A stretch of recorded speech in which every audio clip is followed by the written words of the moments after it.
Assalamualaikum warahmatullahi wabarakatuh. Jumpa lagi bersama saya Rizky Arya Kusuma. Oke, di video kali ini saya mau mereview buku karya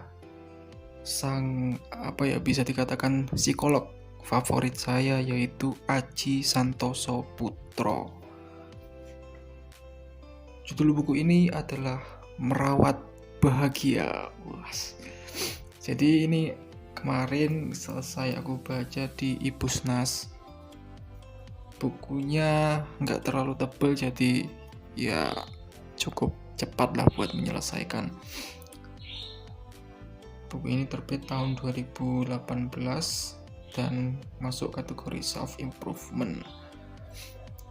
Oke, singkat saja. Selanjutnya kita masuk ke deskripsi buku ini. Hari-hari ini variasi masalah dalam hidup seolah tak berujung, apalagi di tengah rutinitas sehari-hari yang semakin semrawut, sehingga membuat kita rentan terhadap stres. Pikiran kita menjadi semakin lemah dan mudah mengembara, sehingga tidak fokus dan lupa mensyukuri nikmat napas yang dihadirkan Tuhan di sini kini.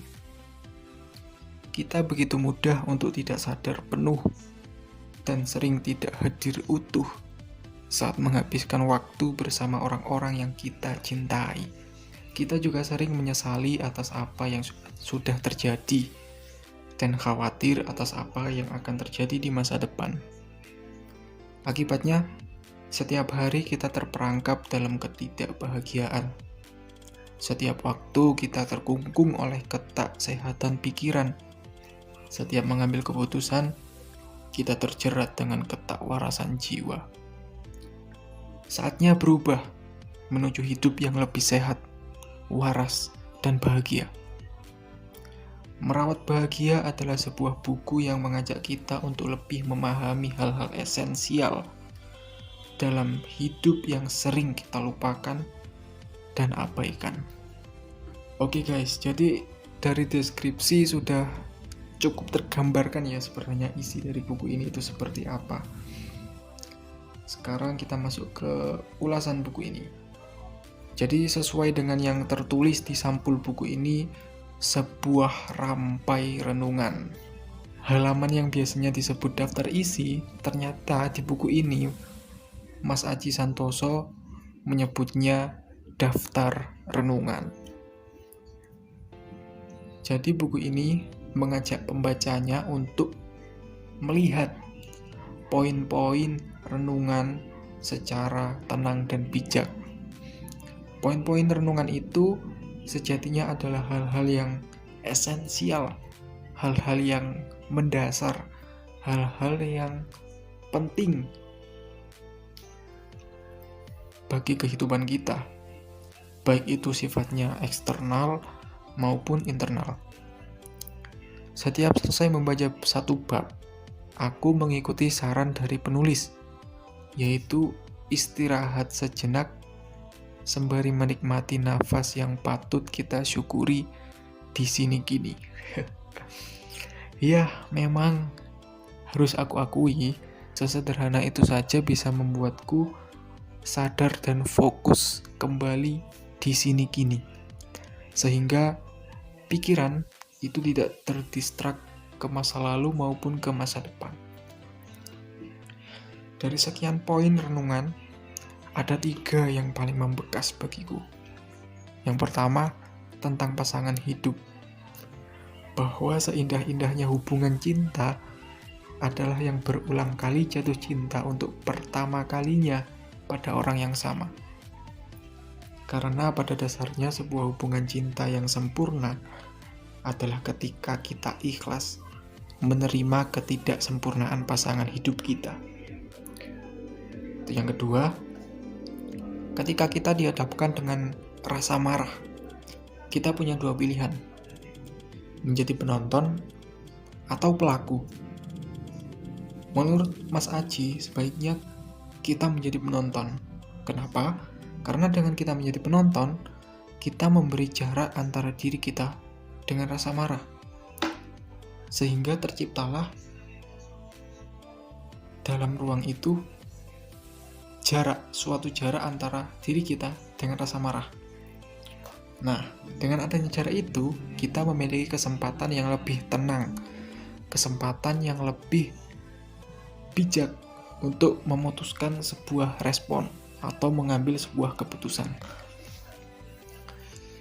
Kemudian yang ketiga, bahwa kebahagiaan tercipta saat mampu menerima segala yang ada. Layaknya menerima bunga mawar, tak hanya keindahan kelopaknya, tapi juga ketajaman durinya.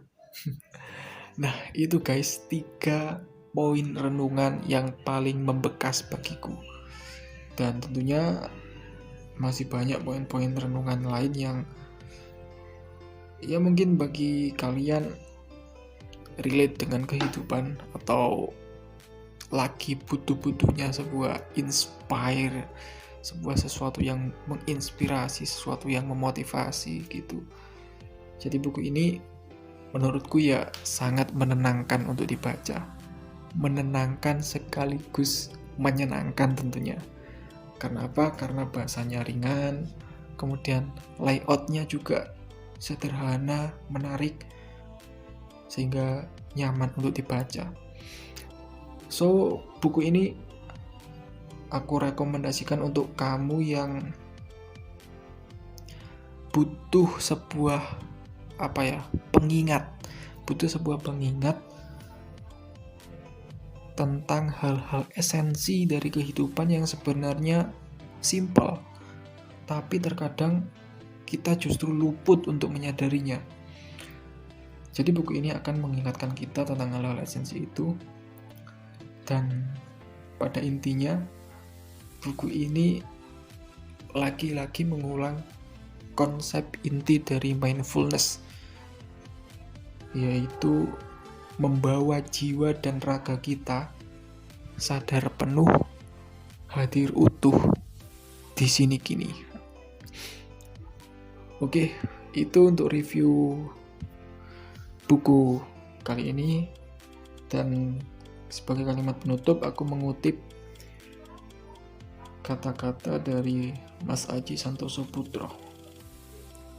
Percayalah, di alam semesta ini keinginan selalu lebih banyak daripada kebutuhan. Dan jumlah berkah yang memang hak kita selalu tidak pernah kurang untuk mencukupi kebutuhan. Kalau berkah yang didapat memang hak kita, hidup kita tenang, jiwa kita pun bahagia. Kebahagiaan tercipta saat mampu menerima segala yang ada. Layaknya menerima bunga mawar, tak hanya keindahan kelopaknya, tetapi juga ketajaman durinya. Aji Santoso Putro. Sekian untuk review buku kali ini. Sampai jumpa di video selanjutnya. Dan jangan lupa like, subscribe, and komen ya. Salam literasi. Wassalamualaikum warahmatullahi wabarakatuh.